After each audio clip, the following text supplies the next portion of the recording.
The fluorescent lights in the 42nd floor office flickered with their familiar dying rhythm, matching the exhausted pulse behind my temples. 3:17 a.m. glowed on my monitor, the only other light source in the maze of empty cubicles. I'd been at my desk for 19 hours straight, surviving on cold coffee and the desperate need to understand why $17 million had evaporated from accounts that shouldn't exist. I pulled my blazer tighter around my shoulders, the building's after-hours HVAC system turning the glass tower into a refrigerator. The scent of burnt coffee and printer toner had become my perfume these past 6 weeks, ever since I'd noticed the first discrepancy. What my boss called a minor glitch was actually a digital money laundering trail sophisticated enough to make my forensic accounting degree feel inadequate. My fingers trembled as I typed the email to Jordan Chen, the corporate attorney I'd found through a desperate 3 a.m. internet search. Found it. Double encrypted ledger proving systematic embezzlement. Need legal protection before I submit to compliance. Screenshot attached. The ledger file sat open on my second monitor, a beautiful, damning spreadsheet showing cash flowing through shell companies with surgical precision. At the top of the payment chain, one name appeared over and over: Moretti Holdings, LLC.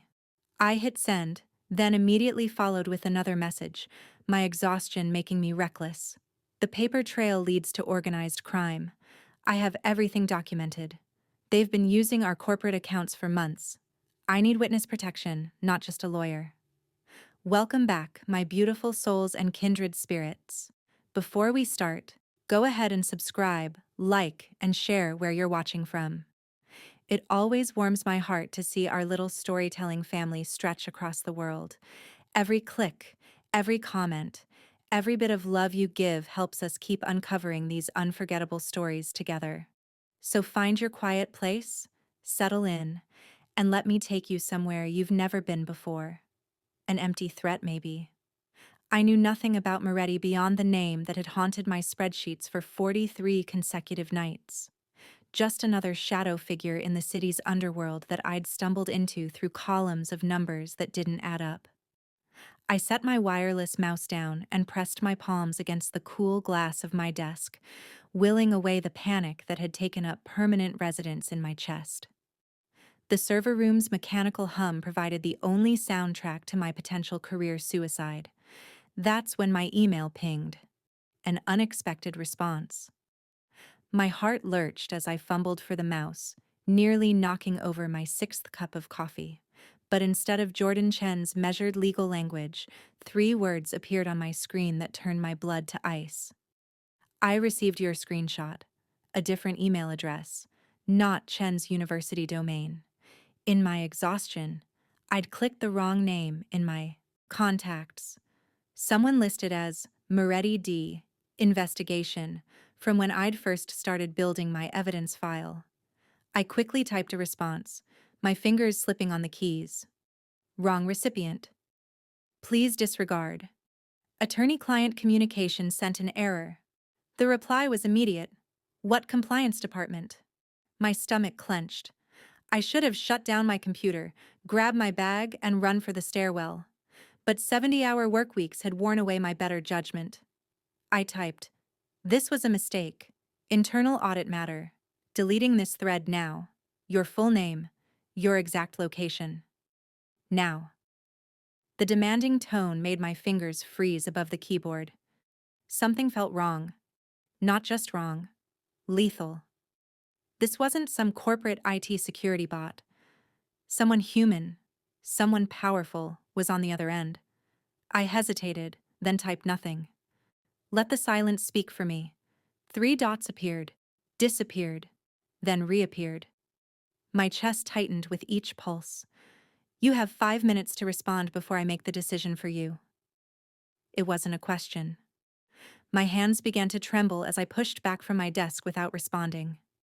Outside the floor-to-ceiling windows, the city stretched out in a grid of amber streetlights and darkness. I moved to the window, needing the comfort of seeing the world still existed beyond this building. That's when I saw them. 4 massive trucks, blacked out and blocky like military transports, pulling into the office park below. No company logos, no license plates I could make out from 42 floors up. They moved with synchronized precision, positioning themselves at each exit of the parking structure. My reflection stared back at me from the window glass, dark circles under my eyes, hair falling from its professional bun, the blue glow of my computer screen illuminating the moment I realized I'd made a mistake that couldn't be undone. My phone buzzed on the desk behind me, a text from an unknown number. "Stay at your desk, Emily Cooper. I'll be there in 5 minutes. We need to discuss your audit." I'd never given him my name. I lunged for my laptop, fingers flying across the keyboard to pull up the building's security camera feeds, a backdoor access I discovered 3 weeks ago while tracing suspicious after-hours transactions. The monitor flickered to life with a grid of grainy black and white images, and my worst fears crystallized into high-definition reality. 6 trucks now.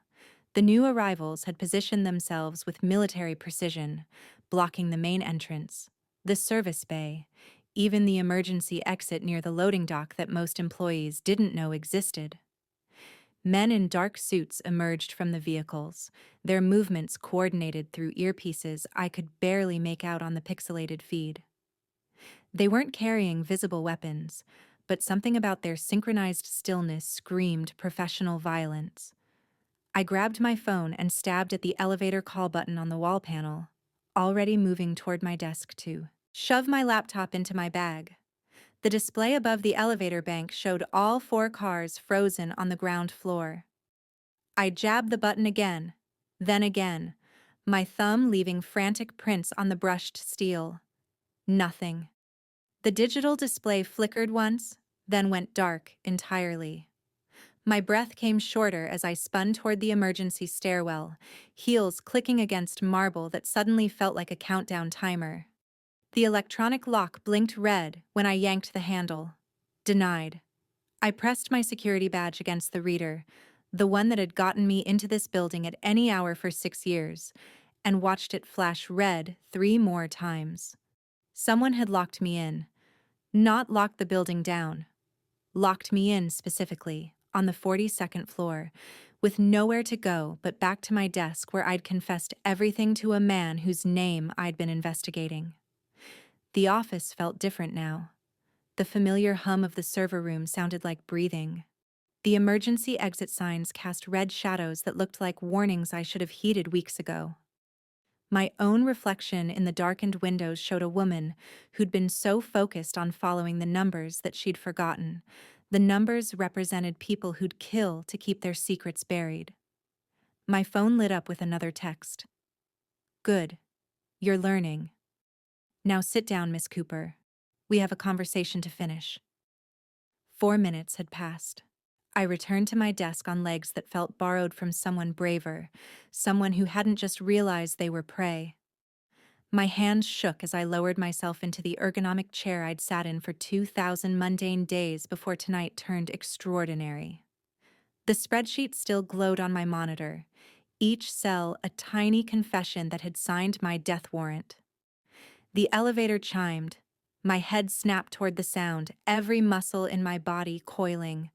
The doors slid open with mechanical serenity, revealing a man who looked nothing like the monster my imagination had constructed. Tall, mid-30s, wearing a charcoal suit that probably cost more than my annual salary. Dark hair swept back, sharp jawline, and eyes that assessed me with the calm precision of someone who'd walked into worse situations and walked out smiling. He moved through the cubicle maze like he owned it, which maybe he did through whatever shell companies funded this building's construction. No bodyguards, no weapon visible. Just expensive shoes clicking against tile, and the faint scent of cedar and something darker, like gunpowder residue masked by cologne. Emily Cooper. Not a question. He stopped 3 feet from my desk, close enough that I could see the tiny scar above his left eyebrow. "You've had a productive evening." My throat felt lined with sandpaper. "Mr. Moretti." "Donald." He pulled out the guest chair, the one where nervous interns usually sat during performance reviews, and settled into it with unsettling casualness.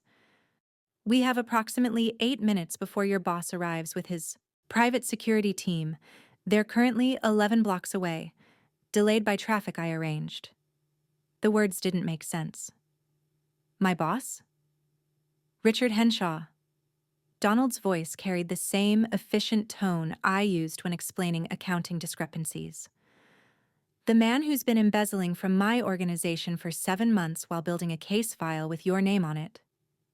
He planned to deliver you to the FBI as his whistleblower scapegoat tomorrow morning, along with doctored evidence showing you initiated the transfers.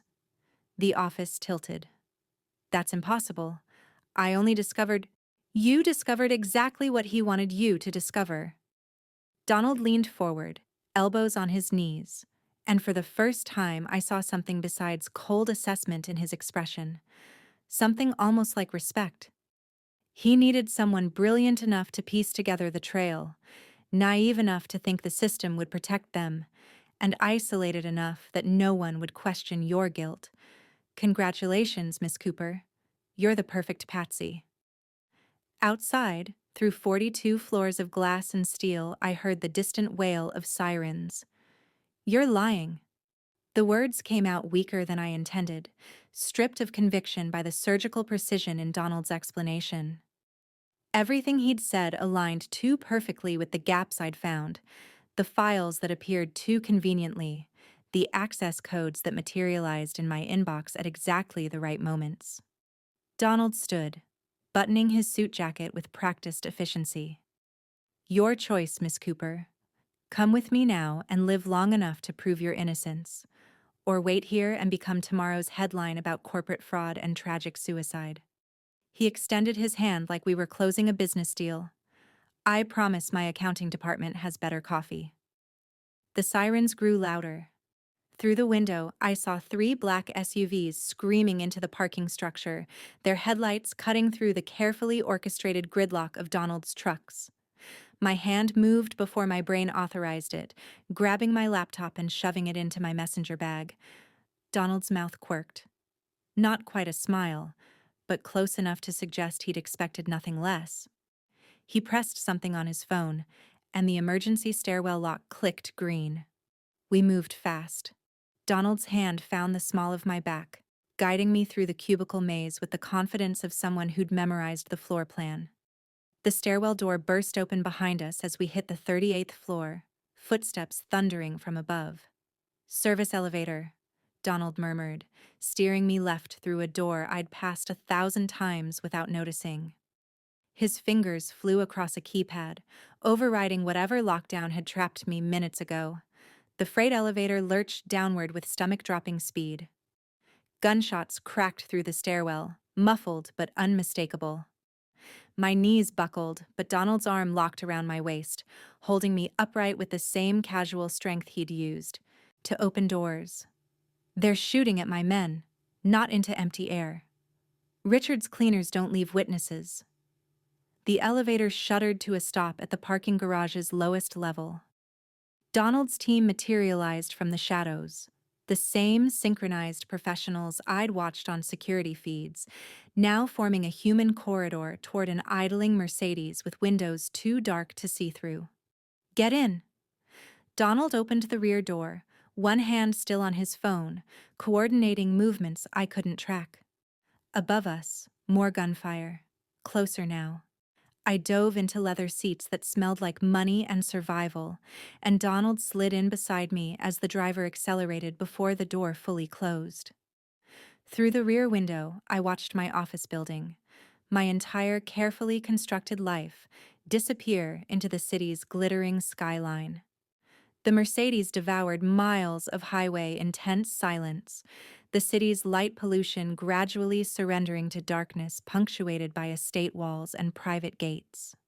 My reflection in the tinted window showed a woman I barely recognized, hair wild, mascara smudged, still clutching her messenger bag like it contained salvation instead of evidence that nearly got her killed.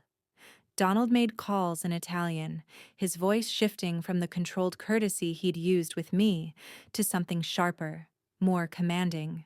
Whatever he was arranging required 3 different conversations and ended with him saying a name that made his driver's shoulders stiffen. When he finally set his phone down, he caught me staring. "You're wondering if you made the right choice." Not a question. Nothing with this man seemed to be a question. "I'm wondering if I had a choice at all." The corner of his mouth lifted. "Honest. I appreciate that." The car turned onto a private road flanked by old-growth trees, their branches creating a tunnel that opened onto something between a mansion and a fortress. Stone and steel, classical architecture reinforced with modern security that made my office building systems look like children's toys. Cameras tracked our approach from positions I could identify, and probably a dozen I couldn't. Motion sensors glowed faintly in the landscaping. The fountain in the circular drive cost more than my entire apartment building. Men in dark suits emerged as we stopped. Not the ones from the office extraction, but a different team entirely. Donald's hand found my elbow, steadying me as I climbed out on shaking legs. The autumn air carried the scent of expensive roses and gun oil. "Welcome to my home, Miss Cooper." Donald gestured toward massive oak doors that opened without anyone touching them. Inside, marble floors stretched beneath crystal chandeliers that cast warm light on artwork I recognized from my art history elective. A Monet.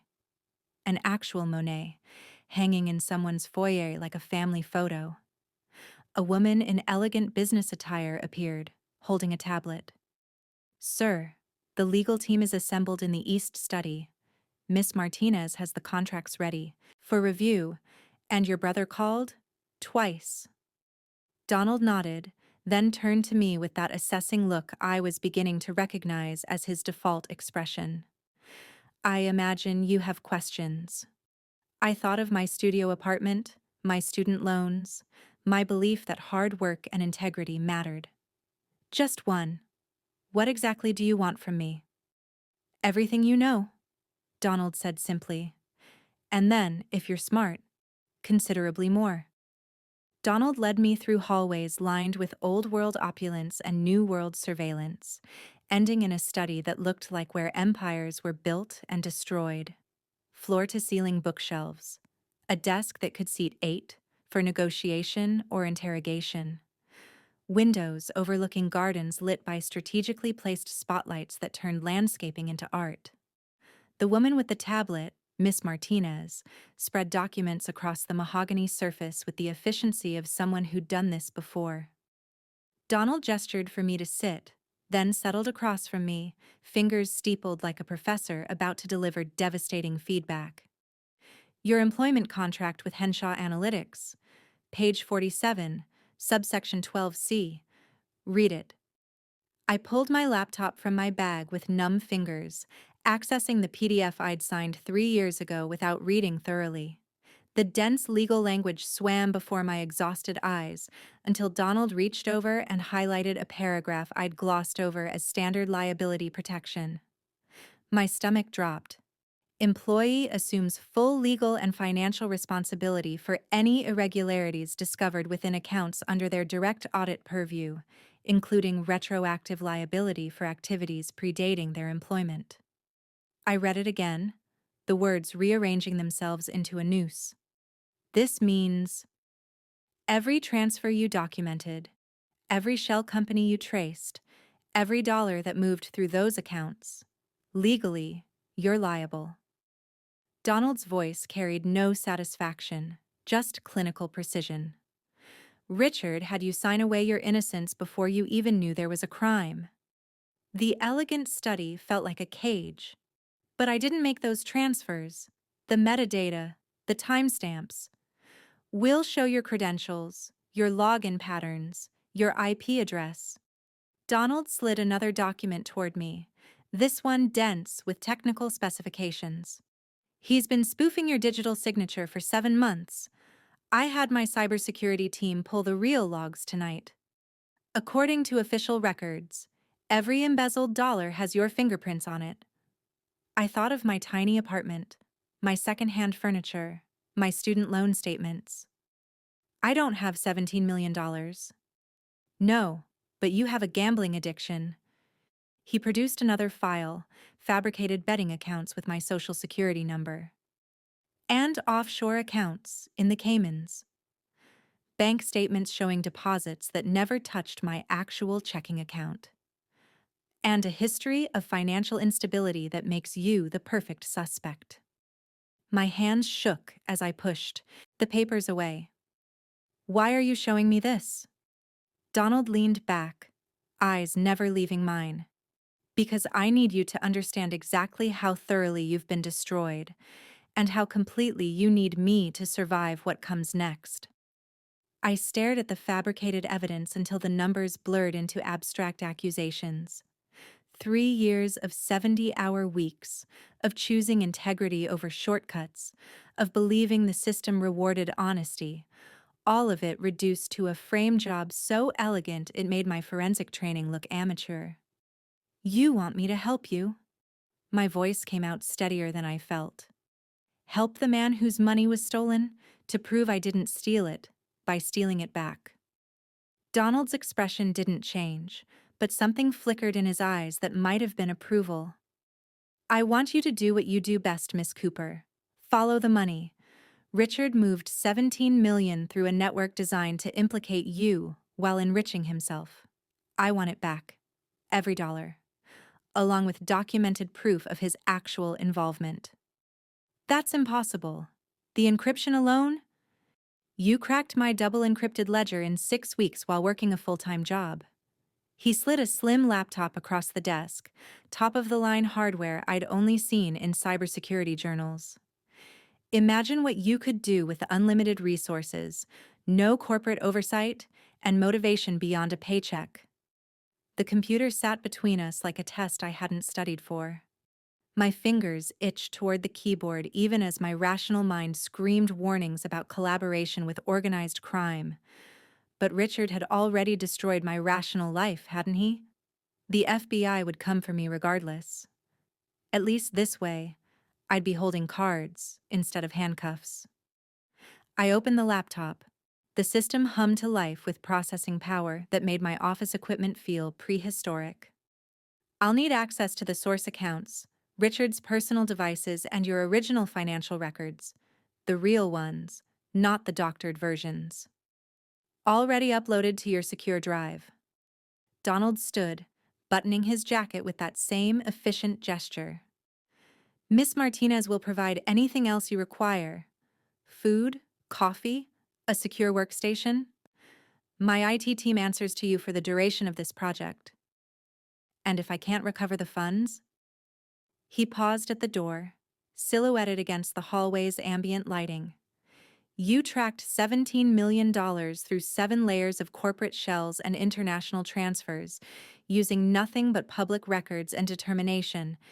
If you can't do this, Miss Cooper, no one can.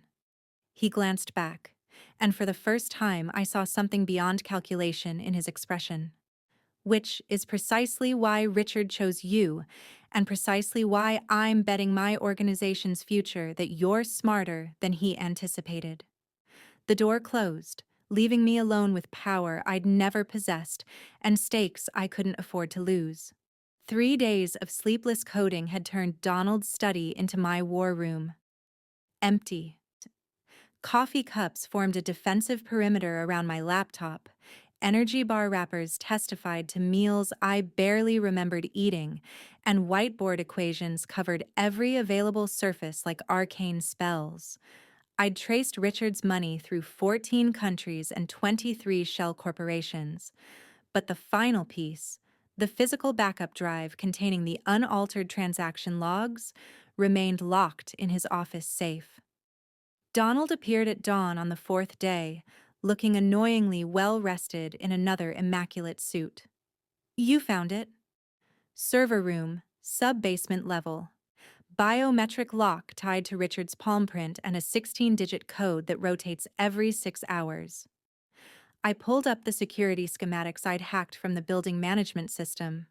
But I can override the rotation if we hit the window between shift changes. 4:17 a.m. That's 20 minutes from now. His mouth curved into something predatory. Then we're already late. The Mercedes ate highway miles with illegal speed, Donald's team following in two additional vehicles that materialized from nowhere. I rode shotgun this time, laptop balanced on my knees, fingers flying across keys as I remotely disabled cameras and manipulated access logs. Breaking into my own office building felt surreal, like robbing a bank I'd already been accused of emptying. Left at the service entrance, I directed, watching security feeds on my screen. Third guard rotation just started. We have 8 minutes before the pattern recognition algorithm flags the gap. Donald's driver executed the turn with precision that suggested prior surveillance. We descended into the parking structure's bowels, and I guided them to a maintenance door I'd walked past 1,000 times. My old security badge, the one that had failed me days ago, now sang against the reader with codes I'd rewritten. The server room's mechanical breathing enveloped us, familiar and alien simultaneously. I navigated by memory through racks of blinking equipment to the climate-controlled vault where Richard kept his insurance policy. My fingers trembled as I entered the override sequence, each keystroke potentially triggering alarms I'd tried to suppress. The safe clicked open. Inside, a single external drive no larger than my palm, containing evidence that could destroy me or save me, depending on whose story the data told. Donald's hand closed over my shoulder as I reached for it, his grip firm but not restricting. "Whatever's on there," he said quietly, "we face it together." I grabbed the drive and every alarm in the building started screaming. The alarms hadn't been mine. Richard had installed a secondary system I'd missed. Amateur mistake born from exhaustion and overconfidence.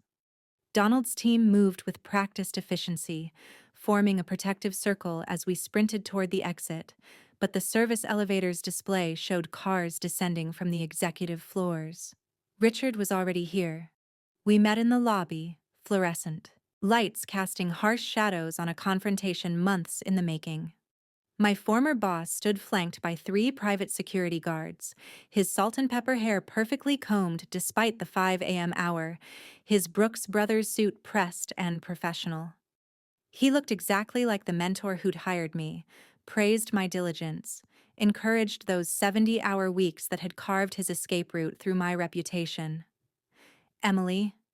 He arranged his features into paternal concern that no longer fooled me. "I was hoping you'd come to your senses.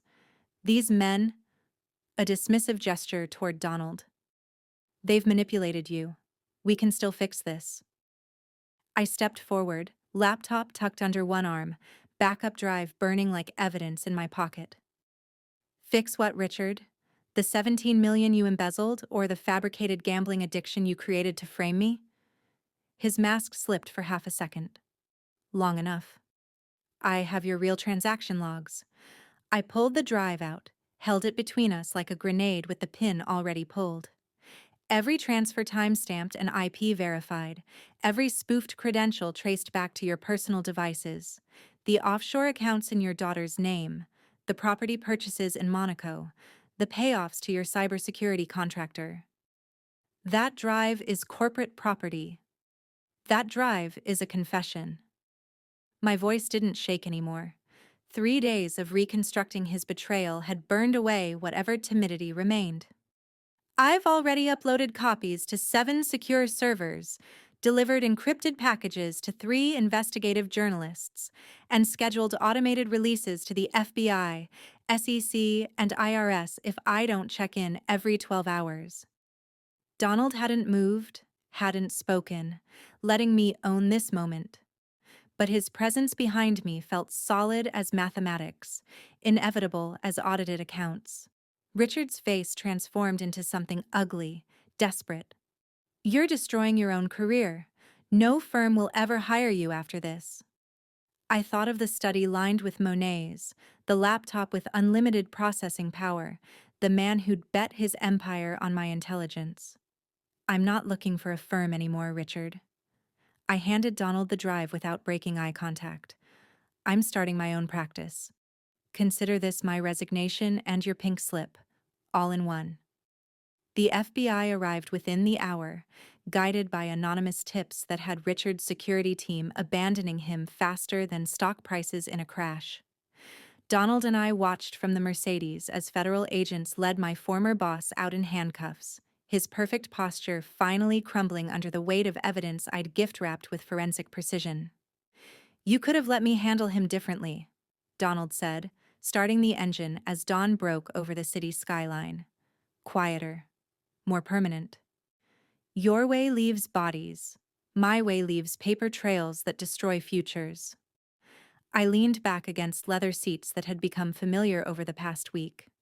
Besides, prison is a special kind of hell for men like Richard. He'll spend 20 years watching his reputation dissolve in civil suits and asset seizures. Donald's laugh was genuine, unguarded in a way I'd never heard before. "Remind me never to end up on your bad side, Miss Cooper." The estate felt different in morning light. Less fortress, more home. Miss Martinez met us in the foyer with coffee that actually tasted expensive, and a contract that looked nothing like the trap Richard had designed. I read every word this time, sprawled in the study's leather chair while Donald handled phone calls in Italian that sounded significantly more relaxed than before. "Chief Financial Architect," I read aloud, "20% equity stake, full operational autonomy, signing authority on all legitimate business accounts." I looked up from the pages. "This makes me your partner, not your employee. You dismantled a 7-month embezzlement scheme in 72 hours, orchestrated a federal investigation using only digital forensics, and faced down the man who tried to destroy you without blinking." Donald set his phone aside, giving me his complete attention. "I don't need another employee, Emily. I need someone brilliant enough to keep my empire legal and ruthless enough to destroy anyone who threatens it." The pen felt heavy in my hand, weighted with futures I'd never imagined. My studio apartment, my student loans, my faith in systems that had betrayed me. All of it felt like someone else's life, a spreadsheet I'd already closed and archived. I signed my name with the same steady hand that had traced $17 million through international labyrinths. Donald extended his hand across the mahogany desk, and this time, when I took it, the gesture sealed something beyond business.